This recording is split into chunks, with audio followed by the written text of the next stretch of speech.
Hello दोस्तों, जय माता दी। आज हम आप लोगों के लिए लेकर आए हैं मीराबाई की अनोखे प्रेम की कथा अध्याय 23। आशा करती हूँ आप लोगों को बहुत अच्छी लगेगी। अगर अच्छी लगे तो लाइक शेयर ज़रूर करें, सब्सक्राइब ज़रूर करें, बेल आइकन ज़रूर दबाएं, जिससे आपको अगली कथाएँ सबसे पहले आपके पास आ जाएंगे। तो चलिए शुरू करते हैं। श्याम कुंज में मीरा और जयमल दोनों भाई बहन एक दूसरे के कंठ लगे रुदन कर रहे हैं। जयमल स्वयं को अतिशय असहाय मान रहे हैं, जो बहन की कैसे भी सहायता करने में असमर्थ पा रहे हैं। भोजराज श्याम कुंज के द्वार पर खड़े उन दोनों की बातें आश्चर्य से सुन रहे थे। वे थोड़ा समीप आ ही सीधे मीरा को ही संबोधित करते हुए बोले, देवी।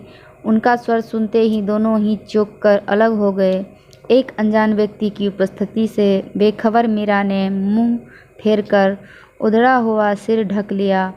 पलक झपकाते ही वह समझ गई कि यह अनजान तनिक दुख और गरिमा युक्त स्वर और किसी का नहीं, मेवाड़ के राजकुमार का है। थोड़े संकोच के साथ उसने उनकी ओर पीठ फेर ली। देवी, आत्महत्या महापाप है और फिर बड़ी की आज्ञा का उल्लंघन भी इससे कम नहीं।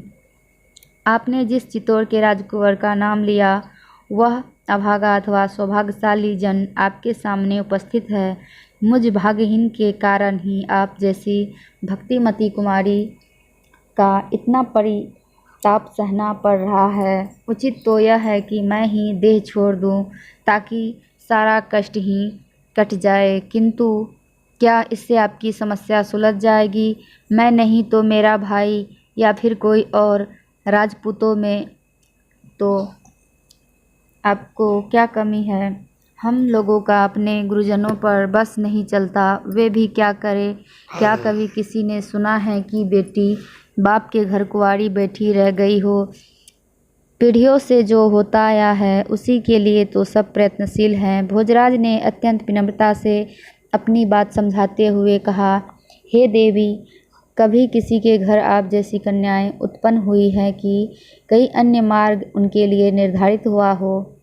मुझे तो इस उलझन का एक ही हल समझ में आया है, और वह यह कि माता पिता और परिवार के लोगों जो करे सो करने दीजिए और अपना विवाह आप ठाकुर जी के साथ कर लीजिए।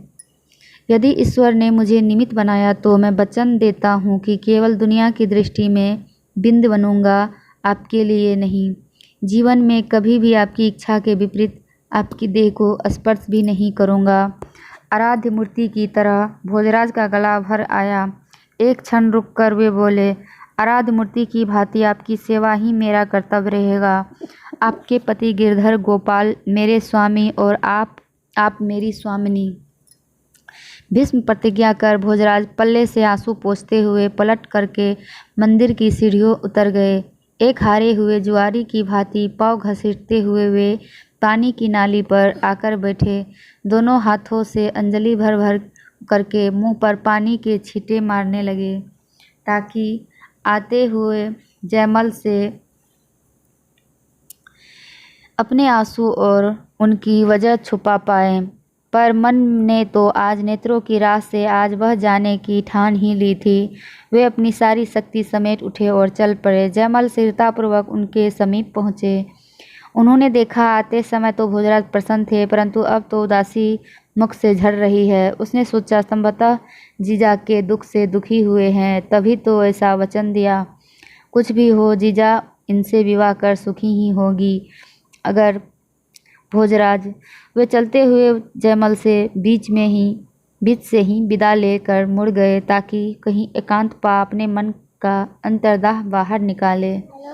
ध्यान से सुनने के लिए धन्यवाद। जय माता दी। और दूसरी वीडियो हम अध्याय 24 में डालेंगे। तब तक के लिए धन्यवाद। जय माता दी।